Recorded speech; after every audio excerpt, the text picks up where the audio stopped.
written by R.L. Stein. 5 friends, eager for adventure, drove deep into the Florida Everglades. The sun was shining, birds chirped, excitement filled the air. Mark, the driver, parked their jeep near an overgrown trail. "This is it," he announced, grinning. The friends unpacked their gear.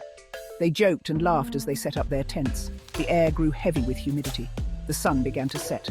The carefree mood started to fade. "Anyone else feel like we're being watched?" she whispered, her eyes darting around. No one laughed. They all felt it too. A presence, something watching from the shadows. As darkness fell, they decided to explore. The trail was overgrown and thick with vines. Strange, twisted trees lined the path. They finally emerged into a clearing. There, in the fading light, stood an abandoned campground.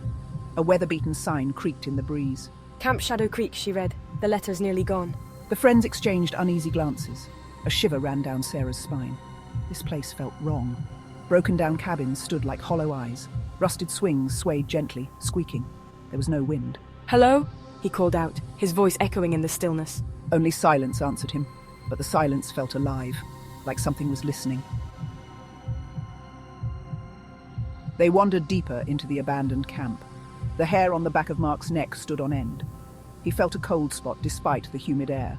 They found a fire pit, cold and filled with ashes. Strange symbols were etched into the stones. "These symbols, I've seen them before," she whispered, her voice trembling. She pulled out a book on ancient folklore she'd brought along. Flipping through the pages, her face turned pale. "They're warnings," she said, her voice barely a whisper. "Warnings about evil spirits and cursed grounds." As darkness deepened, the forest came alive with sounds. Whispers seemed to drift from the woods. Shadows danced at the edge of their vision. Fear tightened its grip on the group. They huddled around a flickering lantern, Emily's words echoing in their minds. Each sound, every rustle of leaves sent shivers down their spines. They were not alone. They could all feel it. "We should leave," she whispered, her voice trembling. "We should leave right now." But it was too late. Something was already there with them. They could feel its presence closing in. Panic seized them. They scrambled to their feet, desperate to escape the growing darkness. But the shadows seemed to reach out, clutching at their ankles, tripping them. The whispers grew louder, turning into guttural growls that sent chills down their spines. They scattered, their fear fueling their flight. Branches whipped at their faces, tearing at their clothes. But they didn't dare slow down. The shadows were closing in, and the growls were getting closer. They were being hunted. Mark, his heart pounding in his chest, stumbled upon an old, dilapidated cabin. He ducked inside, slamming the rotting door shut behind him.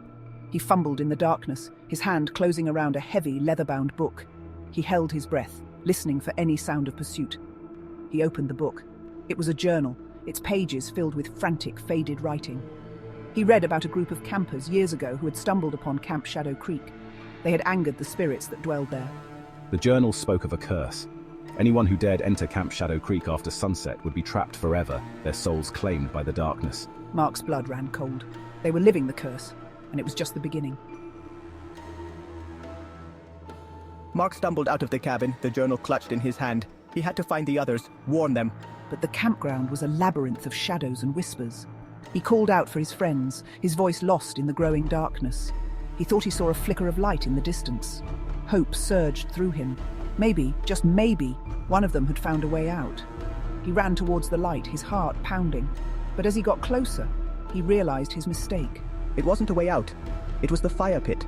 The strange symbols glowing with an eerie light. And standing around the pit, their faces illuminated by the unnatural glow, were figures. Dark, shadowy figures.